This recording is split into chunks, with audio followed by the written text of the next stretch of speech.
Okay, so what a powwow is, basically a powwow is a gathering held by a whole bunch of indigenous nations, like different reserves and different nations from across the world, I guess, to celebrate culture and community and traditions. It's a time for indigenous people to come together to dance, sing, reconnect with friends and family, and honor their heritage. Although powwows vary between regions and tribes, they share a common purpose, which is to keep traditions alive and pass them down to the younger generations. There are two main types of powwows that are commonly held today: traditional powwows and competition powwows. Traditional powwows focus on community sharing and honoring the culture. At their, at their gatherings, every drum group and dancer who participates receives a payment or honorarium. So that's like every dancer, even if there's 50 to like 8,000 dancers, every dancer is still gonna get like $5 or $10, however much. And then as a sign of appreciation, or like a pack of smokes or something. And the goal is not to compete at traditional powwows, but just to celebrate together and keep like traditions strong. Competition powwows, so they're pretty much like the same type of gathering. It's just like a very like little different thing.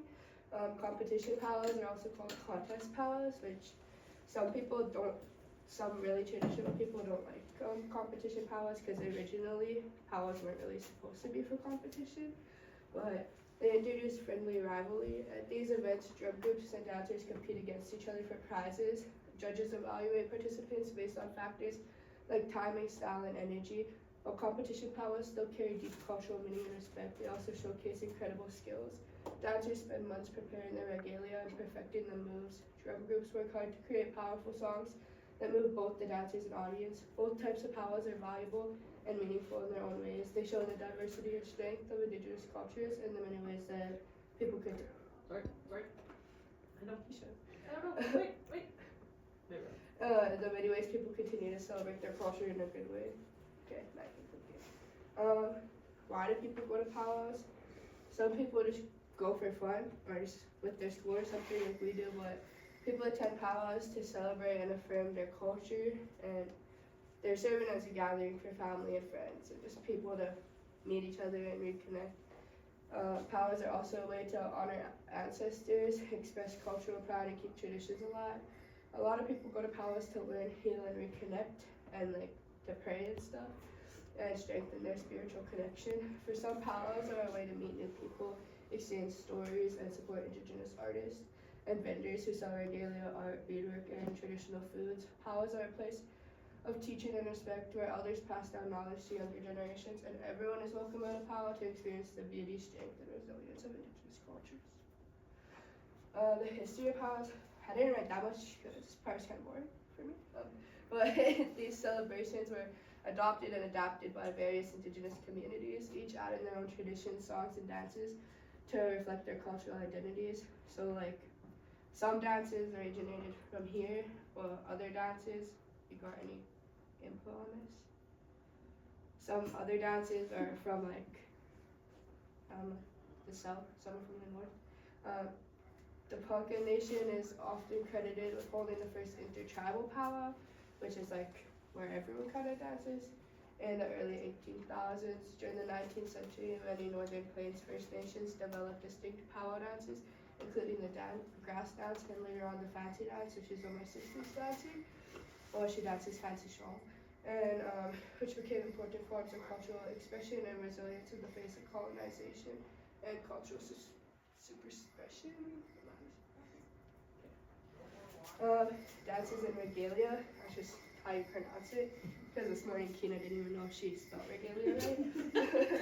So there are 5 main types of dances: traditional, grass, fancy, jingle, and jingle is also called a healing dance. Well, I'll explain that when that comes up after. And the chicken dance. Regalia is not a costume. A costume is when you dress up and pretend to be something you're not. Regalia represents the dancers' personalities, also their history, family, and cultures. A dancer that dances jingle wears a jingle dress with many metal cones that knock together to make a jingle sound. Some dancers wear feathered or porcupine hair roaches, which you'll see when Rain dances. There's a lot of feathers, which are sometimes called headdresses, and breastplates made out of bones, which Rain also has. You guys will see that. And then ribbon skirts, shirts, and regalia show identity, and all tell stories in their own way. And then this is a jingle dress. This is my younger sister Rhea's dress. She's not here. These are the clothes they're talking about. And a jingle dress was originally made while our young girl was in the hospital fighting a sickness. And her dad actually made it for her, and it helped heal her. So that's why it's called a healing dress, because it helped heal that girl. And this is like the most interesting skirt I have, I guess, because it's from my auntie's late mom, and I got it gifted to me when she passed away. Just what a ribbon skirt is. And when you wear a ribbon skirt and like a shirt and stuff, you just, I don't know, it's like honoring everyone, yeah.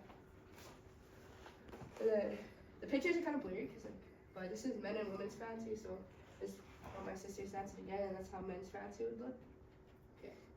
And then traditional and men's traditional. This is what Rain's dancing. He's just in class with Becky. And then jingle. I showed you guys the jingle dress. There's also the healing dress. And then hoop dance aren't usually at powwows. They're usually at their own like type of ceremony, but men and women can both do the hoop dance. It's pretty cool. They just take hoops and make different animals and kind of tell a story. And then men's grass and chicken. So this is the grass and this is the chicken dancing. People dance power. Many people, power dancing is a way to honor their ancestors, share traditions, so proud in who they are. The dances, songs, and regalia all carry special meaning and tell stories that connect the past to the present. Power dancing also brings healing and reconnection. It's a time when people come together to pray, laugh, and support each other. So I'll read that in a second, but like regalia carrying a special meaning. My sister's regalia has a purple ribbon on it for overdose awareness, because her mom passed away a few years ago from a fentanyl overdose. So she also has her mom's picture on where her plume is, and she dances with the pride of this and showing everyone that she is showing support for everyone going through that and showing support to her mom the most. And then Rain's not in here to read this, so this is Rain. You guys know her, but Pace is gonna read her slide, but he said he loves to power dance because it connects him to something bigger than himself. He said, I dance for the Indigenous veterans and Navajo code talkers and those who couldn't dance, honoring their courage and stories. I'm a dog soldier, a warrior of the Cheyenne, and dancing is my way of carrying that strength and spirit. The power circle is so welcoming, full of energy and tradition, and it's a place where friendships grow naturally. Being in that circle makes me feel proud, connected, and a part of a community that celebrates our culture through movement and rhythm. Which is true, because I met Rain through the power circle. So get us closer. Okay, this is Paisley's slide that she's gonna read for you guys. I'm reading it. You are not dancing. I'm not dancing. I'm not reading it. Read it. Just read it. No. Well, it's saying I. You can paraphrase. Okay, well, Paisley Paisley said dances. she likes to dance fancy shawl for her mom, and for those who can't dance themselves, I dance to celebrate tradition and stay connected to my roots. It brings me joy, healing, and strength. I love the sound of the drums and the songs that carry our stories. They remind me of who I am. Dancing is my way to honor my culture, my family, and the people who came before me. Do you have anything to add to that? The drummers and singers. My brother was gonna come here and bring in his power drum, but my friend Mace moved out to the res, so we don't have a drum anymore. But power drummers and singers hold a central and sacred role in Indigenous cultures. They're the heartbeat and the voice of the gathering. Most people refer to the drum as the heartbeat of Mother Earth. Its rhythm connects dancers, singers, and spectators in a shared spiritual experience. Drummers and singers perform traditional songs that carry deep meaning. Each song tells a story through music. Power drummers and singers keep traditions alive, passing down language, history, and spirituality from generation to generation. So, yeah, women are also important around the drum. As singing, women are usually referred to as backup singers, echoing the leads. Women are seen as life givers and caretakers of the tradition, and their participation in singing helps maintain the spiritual connection between the people and the drum and the creator. Then this is like my drum group that I backup sing for.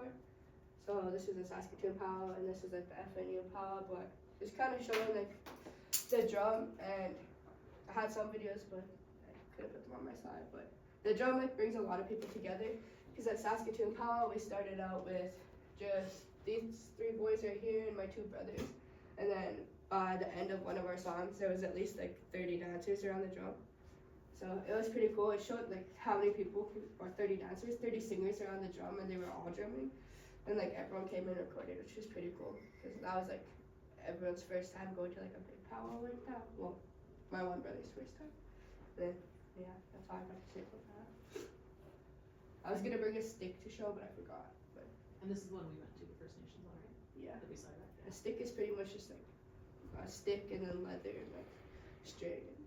And elders and knowledge keepers, I can't say much about because I'm not an elder, but elders and knowledge keepers are highly respected spiritual leaders within their communities. They're individuals who have earned their titles through years of life, experienced culture and understanding, and the wisdom they have gained and shared over time. Their roles go far beyond leadership.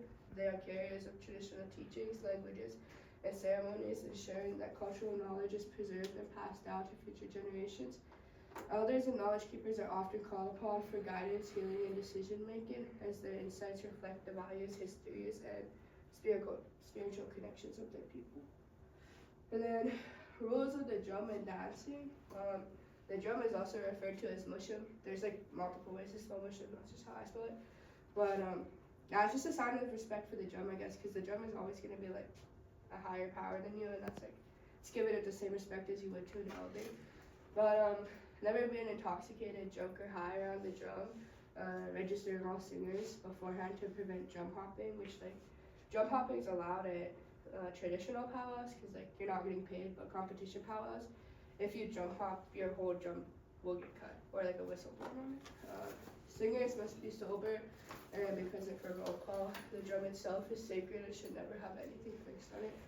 I got told when I started singing that you should at least be 24 hours sober from like anything before you go to sing, but my brother goes by like 3 days, so I don't know, it's just different elders and different teachings. And then the drum should never have anything placed on it, so like the only thing that should be placed on a drum is tobacco, the sticks, or like a blanket. And then rules for dancing are the same as most of the rules for around the drum, being sober, respectful, and dancing in a good way. So like if you're wearing your regalia and swearing a whole bunch or fighting, it's like not good. If you wear a powwow, you can get a whistle blown on you by an elder and get your regalia taken. Know before you go. Respect the sacred place. The dance arena is a sacred place, not a stage, which you'll see at most powwows. Little kids are running around on the like arena, which no one really cares because they're in a good way. They're not trying to be disrespectful. Stay out of the drum area. Spectators should not enter the drum area. The only people around the drum should be the drummers, and then family of the drummers on one side and the backup singers on one side. And then stand for honor songs, grand entry, flag songs, and veteran songs to show respect. Ask permission, never touch a dancer's regalia, and always ask before taking photos or videos of ceremonies or individuals, because some ceremonies cannot be recorded. It's just like some prayers at a church can't be recorded. Listening to the MC, pay attention to the master of ceremonies, that's what MC stands for. It's pretty much the guys that are running the powwow, and they'll be talking on the microphone and saying fancy shawls next, and then traditional men's after. Respect dancers. Never pick up fallen regalia or feathers without permission. Like, if my sister were to drop her feathers right now, I could pick it up, or my dad could pick it up, but no one else is really supposed to pick it up. And if she didn't want us to pick it up, then we didn't pick it up either, but she doesn't really care. And then dress and behave respectfully. So going to a powwow and like wearing a super teeny shirt and like a skirt that's really short, or wearing a ribbon skirt with a crop top with it, that's like, and I know girl, you can't do that because it's just kind of disrespectful. Just like if you went to your grandma's house, you wouldn't wear like a crop top and like ripped jeans because your grandma would say, like, did you get those 50% off? Like, you know?